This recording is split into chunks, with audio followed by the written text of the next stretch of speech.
Hi everyone and welcome to my channel Learning with GP.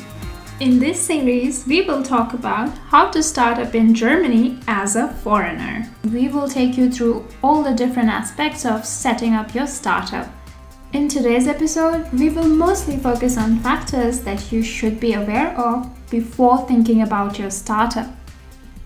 We will talk about all the tiny things that have big impact on your startup decision. We will also talk about transferring or establishing a branch or office of an already existing startup in some other part of the world to Germany. Along with that, we will also discuss some tips and tricks to overcome the ever so huge language barrier. So without further ado, let's get started. Startup in German is called Existenzgründung, composed of the words Existenz and Gründung, meaning Gründung einer Existenz, that is, bringing your company to the real world.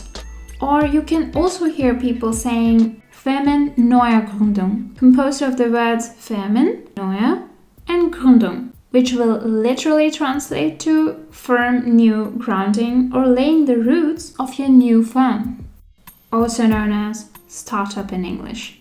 I am a curious learner. All this talk about German word for startup has got me really curious to know about what you call a startup in your home country. Do let me know in the comments below. Well, now you already know some great keywords for your next Google search on the topic to get targeted results. Great job! When you're looking forward to expand to Germany, the immediate questions that you face at this point are: what should you do? Where should you go? Whom should you contact? What can you read to get the information? Where exactly in Germany should you establish? Etc, etc, etc. These are the questions we will cover in our How to Start Up in Germany as a Foreigner series. So stay tuned and don't forget to subscribe. And feel free to share it with your friends who might find it useful. Also, if you have any specific questions, feel free to reach out to me in the comment section. I will do my best to help you out. So let's say you have a startup in India and it has been a couple of years and you have been doing fairly well and have generated a certain amount of revenue, secured decent contracts, certifications, and have enough courage to think about expansions. First of all, congratulations and a big round of applause for you. You have made it, and I'm proud of you for taking that first step and establishing yourself in the cutthroat business world. Great job! When thinking about international expansion, Germany is a great choice. The startup scenario in Germany is especially friendly. Berlin was ranked in the top 10 most innovative startup ecosystem in the world. It is also home to 15.8% startups in Germany. Digital economy is the most important sector for startups in Germany. So you definitely got an upper edge if thinking about this particular niche. Culturally speaking, Germany is certainly the home to most beautiful castles and landscapes. Of course, the amazing currywurst, sausages, and yes, I haven't forgotten the world-famous beer and Oktoberfest. Germany is a highly cultural country where innovation and traditions easily go hand in hand. Along with all these unique traditions, language also forms a very important part of the German culture. Germans love their language, and frankly, I really love that about Germany. Yes, I know it does make foreigners' life much harder, but hey, when in Rome, why not learn their ways? So, coming back to what I call the language barrier. It is much more prominent than culture barrier, at least for me, and for many foreigners, and can even and has actually even been a deal breaker for many when considering starting up your business in Germany. I heavily insist to really take this language barrier factor in account when planning to start up in Germany, as it feels like, yeah, I can do it, it's just a language. But believe me, From my personal experience, it's a whole project on its own. I would like to say at this point that I am confident about this assertion of mine for people who aren't currently living in Germany and do not have any prior acquaintance with the language. Plus, then there is a spoken and simple written language, and then comes those infinitely long official paperwork language with long complex sentences and words which aren't easy in even your mother language, let alone in German. Here are my golden rules for learning any language and a couple of tips for you. First of all, do enroll in a class. For me, I did an online class and it did really help, as you get to hear the language for a particular duration every week, certain number of times, and you learn new words, their usage, so it's been absolutely helpful for me. Second, you should build your vocabulary. Try to learn a couple of words each week and use them in sentences or think about them when free. For instance, when stirring your coffee or tea, cooking ramen or Maggi as you like. Third, I really recommend don't try to become a he or she man or woman, which means don't set exceptionally hard goals for yourself. For example, I will become fluent in German in a month. This is absolutely not the way to go. Why?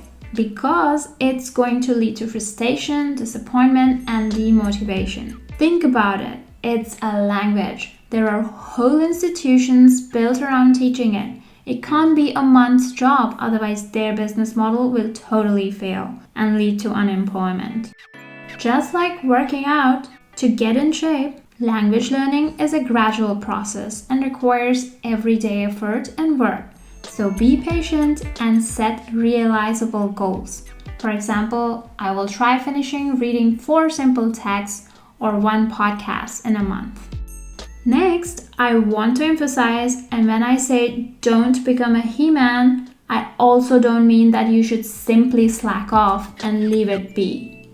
There's a thin line between enjoying the learning process and taking it slow and making gradual progress and putting it completely on the back burner. Definitely join online German-speaking communities. Now it's super easy to find all different types of communities online. Just pick a meetup, pick a class, and don't forget to speak, because when you speak, you will try to translate your thoughts in German. So you will do multiple things simultaneously. You will look for new words, learn enough grammar to make a sentence, and when you speak, you will feel more confident. And you never know, you might meet other entrepreneurs and make an amazing connection. For speaking groups, I really recommend trying out meetups, as there are always several types of options for members, ranging from German for business, German for normal conversation, and so on. So my final advice is to consider German learning as an essential part of your startup process, as it really seeps in everywhere, from your Microsoft Office suite to the instructions on the electronic appliance you just bought from Amazon. So just enjoy the learning process, do a certain number of hours every week, and you will be in a pretty good shape. And I cannot overemphasize the golden key: practice, practice, and more practice. Yes, obviously most people in Germany can speak English, especially in the bigger cities like Berlin and student towns like Heidelberg. But the issue with setting up a company is with the paperwork and understanding the pros and cons and technicalities involved, along with securing clients that will absolutely rely on you. As we live in 21st century, most of the information can be easily found online. But here comes the problem, that after the first introductory pages on the website, the links start turning into German version only, with some pages with partial or weird translations. So it's very important for you to be aware of this gap right from going in with this decision. But hey, we are fighters, so let's put a stop to this negative Nancy attitude and take a look from a positive Patty's side. To answer your question, so there are 2 options for you at this point: long-term solution and a short term. And I think both of them are equally nice depending on your requirements. The long-term, budget-friendly, smart solution to it will be to learn German yourself and then take a deep dive in the blossoming ocean of German startup world. However, let's be practical. You are a CEO or founder of your own business. You have a lot of things to worry about when thinking about expansion. From budget management, securing German clients, getting your books in order, managing the present business, and so on and so forth. Learning German, although is an interesting skill you want to take up, and I've made the decision to expand in Germany, but with all this pressure, the language bit kind of unwillingly takes the backseat. Also, the fact that you are not actually in touch with any German speakers or environment adds up to the hardship of learning German. And let me tell you, you're not alone. Due to COVID, even the foreigners trying to learn German in Germany are also suffering from the lack of conversational practice. Okay, that was the long-term route for entrepreneurs not in any rush. But for those who would like to seize the opportunity right now, the other practical solution will be either to get a lawyer or hire a native speaking professional as a part of your company. Just a tip to consider when thinking about hiring German native professional, you will have two options. First, hire a German speaker from Germany. Obviously, this is the best choice if you can find a suitable candidate. But remember that you will have to abide by German employee regulations when hiring a German employee, such as General Equal Treatment Act, etc. Other factors to consider will be that you will have to pay them in euros, to be mindful of the currency conversion factor involved, and the holiday clashes, as the local holidays in your official calendar might not coincide with the German ones, etc. etc. My tip on this will be to find a local resident who is fluent and can help you with these matters, as then you can simply follow the already in place employee regulations you have rather than embarking upon a whole new set when you are still in the initial stages of the startup. Popular sites to advertise these ads for Germany will be obviously LinkedIn. Then if we want to focus on the German market, then I would recommend JobVector, Indeed.de and Glassdoor, etc. etc. Now, when thinking about hiring a German lawyer sitting in, let's say, India, the question is, how will you know and make sure which lawyer is the best choice for you? And how will they know all about what do you want from them in your particular case of startup? Well, for that I have prepared for you a list of links and places you can visit and engage in conversation with to get the right idea of what's the process of establishing your startup in Germany. And we will talk about that along with the other topics such as right location for your startup, types of offices you can open in Germany, and the advantages associated with each type. To be specific, in the next video we will talk about factors you should consider when you are absolutely sure of expanding your business in Germany. The focus area will be how to find the best location in Germany for your startup.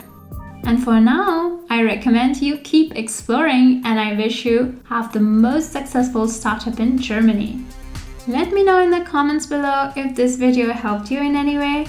Don't forget to share it with your friends or someone whom you think can benefit from it. And don't forget to subscribe. So see you until next time. Bye!